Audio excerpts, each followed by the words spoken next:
अस्सलाम वालेकुम व्यूअर्स, कैसे हैं आप सब। बिल्कुल ठीक, और उम्मीद करती हूँ कि आप भी ठीक होंगे। आज मैं आप लोगों के साथ रेसिपी जो शेयर कर रही हूँ वो है आलू बैंगन की। पहले भी आप लोगों के साथ शेयर की थी तो आप लोगों को बहुत ज़्यादा पसंद आई थी। तो ये भी थोड़ी सी उससे चेंज है, लेकिन बहुत ही बनने वाली है। और बिल्कुल मेरी कोशिश होती है कि आपके साथ बिल्कुल सिंपल सी रेसिपी शेयर करूँ। तो इसी तरह बाकी रेसिपीज़ की तरह ये भी सिंपल सी है। तो सबसे पहले बस हम रेसिपी को स्टार्ट करते हैं। अच्छा, यहाँ पे ना मेरे पास 2 ही बैंगन हैं और 2 ही आलू हैं, तो इसलिए मैंने बस एक ही प्याज लिया है। उसे हम बारीक बारीक काट लेंगे।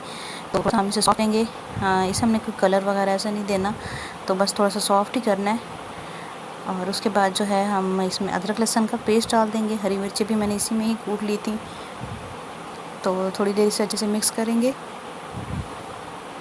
और साथ ही हम इसमें शामिल कर देंगे टमाटर। टमाटर मैंने 2 लिए हैं, थोड़े मीडियम साइज़ के लिए हैं, ज़्यादा बड़े नहीं लिए। तो साथ ही हम इसमें टमाटर ऐड कर देंगे और 2 हम इसमें साबुत हरी मिर्ची ऐड कर देंगे और थोड़ा सा हम इसे पकाएंगे, ठीक है। और इसको अच्छे से पकाने के बाद जो है फिर हम इसमें जो हमारे डेली रूटीन के मसाले होते हैं हम वो ऐड करेंगे। इसमें मैंने नमक ऐड किया है, कुटी हुई लाल मिर्च ऐड की है और पिसी हुई लाल मिर्च ऐड की है मैंने थोड़ी सी। साथ ही हम इसमें हल्दी करेंगे, सूखा धनिया पाउडर ऐड करेंगे। अच्छा, बैंगन में ना जब आप सूखा धनिया पाउडर ऐड करते हैं ना तो उसका टेस्ट बहुत अच्छा हो जाता है। तो अगर इसमें थोड़ा सा दरदरा कूटा हुआ ऐड करें ना तो वो और ज़्यादा अच्छा लगता है। तो कोशिश किया करें कि इसमें आप थोड़ा सा दरदरा कूटा हुआ डाला करें तो इसका टेस्ट ज़्यादा अच्छा लगेगा।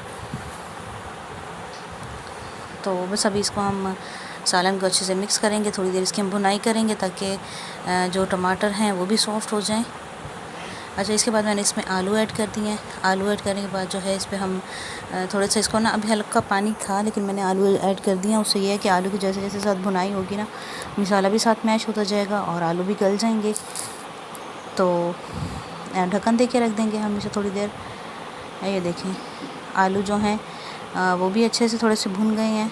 इसके बाद मैंने इसमें बैंगन काट के डाल दिए। बैंगन मैंने थोड़ी देर पहले काट के रखे थे, थोड़ा इसलिए थोड़ा सा इनका कलर चेंज हो गया, क्योंकि इनमें आयरन होता है, जल्दी ब्लैक हो जाते हैं।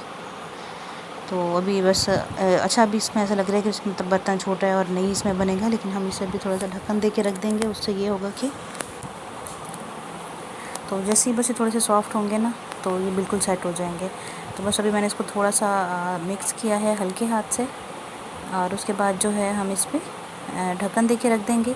अच्छा, मैंने इसमें ना एक्स्ट्रा पानी वगैरह ऐसा कुछ भी नहीं डाला और डालने की ज़रूरत भी नहीं है, क्योंकि बैंगन में अपना इतना पानी होता है ना कि ये अपना ही पानी अभी छोड़ेगा, जिसमें ये खुद सालन गल जाएगा और आलू भी पक जाएंगे और बैंगन भी पक जाएंगे।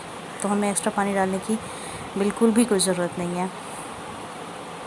हाँ, तो बस ये देखें, अभी इस पर जो है हम ढक्कन दे के रख देंगे और बिल्कुल आँच जो है हम मीडियम कर देंगे।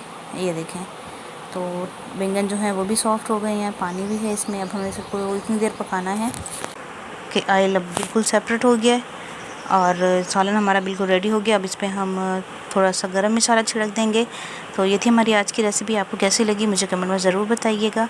इंशाल्लाह आप लोगों के साथ मिलूँगी मैं अगली वीडियो में। तब तक आप लोग मेरे चैनल को सब्सक्राइब कर दें, वीडियो को लाइक एंड शेयर कर दें और स्पेशली बेल आइकन को भी प्रेस कर दिया करें ताकि आने वाली वीडियोज़ जो हैं उनका नोटिफिकेशन पहले आप लोगों को मिला करें।